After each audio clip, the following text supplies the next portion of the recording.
untuk anak-anak dan keluarga yang kita cintai. Subhanallah, tuan puan sekalian, dengan Al-Quran keluarga kita akan bahagia. Subhanallah, dengan Al-Quran penjara yang sempit terasa luas. Syekh Said Qutb, dalam penjara lah beliau dapat membaca Al-Quran, mentadabbur Al-Quran dan menghasilkan kitab tafsir Fi Dhilalil Quran. Dengan Al-Quran, tuan-puan sekalian, Nabi katakan bagaimana dengan Al-Quran ini diangkat sesuatu kaum, dan dengan Al-Quran ini jugalah kaum itu akan dihinakan sekiranya kaum itu meninggalkan Al-Quran. Itu kalau kaum yang ramai, tuan-puan sekalian. Kalau secara individu juga begitu. Anak-anak kita, ya begitu. Keluarga kita, ya sama sifir dia. Dengan Al-Quran, keluarga kamu akan dimuliakan. Tinggal Al-Quran, keluarga kamu akan dihinakan. Dengan Al-Quran, diri kita akan dimuliakan. Tinggal Al-Quran, diri kita akan bertemu dengan kehinaan. Ini sifir yang kita kena pegang. Muslimin muslimat, Al-Quran ini adalah kalamullah. Maknanya diturunkan oleh Allah.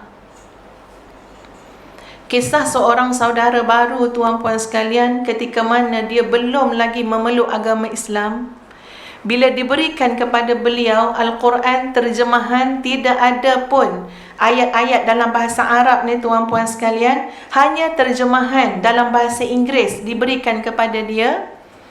Dan dia telah baca, ya, dia singkap, dia baca daripada awal sampai akhir. Mungkin di tengah-tengah tu ada yang tertinggal lah muka surat tu kan. Lalu dia kata, lepas pada dia baca Quran terjemahan, dia tak tahu pun itu Quran. Dia kata semakin dia baca, ada satu soalan saja yang bertalu-talu datang dalam hati dia. Apa saja ayat yang dia baca, soalan itulah yang akan datang, sampai dia bersegera bertemu dengan sahabat dia yang bagi dia Al-Quran tu. Apa soalan dia, tuan-puan sekalian? Soalannya ialah, siapa yang bercakap ni dan dia cakap dengan siapa? Orang tak Islam, tuan-puan, belum Islam waktu tu.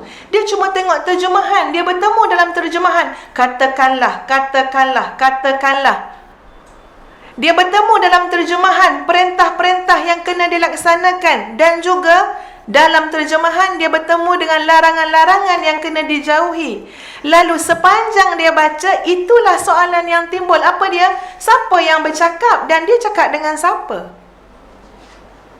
Tuan-puan sekalian, ustazah yang mendengar cerita tu, terpinga-pinga, tuan-puan sekalian. Ya Allah, ya Tuhan, itu adalah soalan yang datang daripada naluri. Muslimin muslimat, naluri. Takkan kita baca Quran 10 tahun tak pernah terasa Quran ini adalah yang bercakap dengan kita siapa? Allah. Allah bercakap dengan siapa? Dengan saya, dengan aku, dengan kita. Siapa yang baca? Allah bercakap dengan dia. Lalu bila dia beritahu kepada dia bahawa yang bercakap dengan dia adalah Allah yang menciptakan langit dan bumi, dan Allah bercakap dengan dia, maka ketika itu sahabat-sahabat sekalian, betul-betul dia merasakan bahawa yang bercakap dengan dia ini pastilah satu zat yang paling mengambil berat tentang dia. Paling mengambil berat. Daripada cerita asal-usul dalam tu, daripada cerita sistem segala macam, akidahnya, syariatnya, akhlaknya, sistem pendidikannya, ekonominya, sosialnya, apa lagi, pemerintahannya. Betul-betul maknanya zat yang bercakap ini, pasal dia belum Islam jadi dia tak dapat nak menggambarkan itu adalah Allah yang sebenar-benar macam yang kita faham. Tapi dia kata pasti, zat yang bercakap ini, yang telah berkata-kata dengan dia, adalah zat yang paling sayang kepada dia, prihatin kepada dia, memelihara kehidupan dia keseluruhannya. Sebab itu muslimin muslimat sekalian, sangat penting kita merasakan apabila kita membaca Al-Quran, apabila kita tadabbur Al-Quran, apabila kita mengamalkan Al-Quran, sahabat-sahabat sekalian, untuk kita merasakan bahawa semua itu adalah mendekatkan lagi hubungan kita dengan Allah Azza wa Jalla.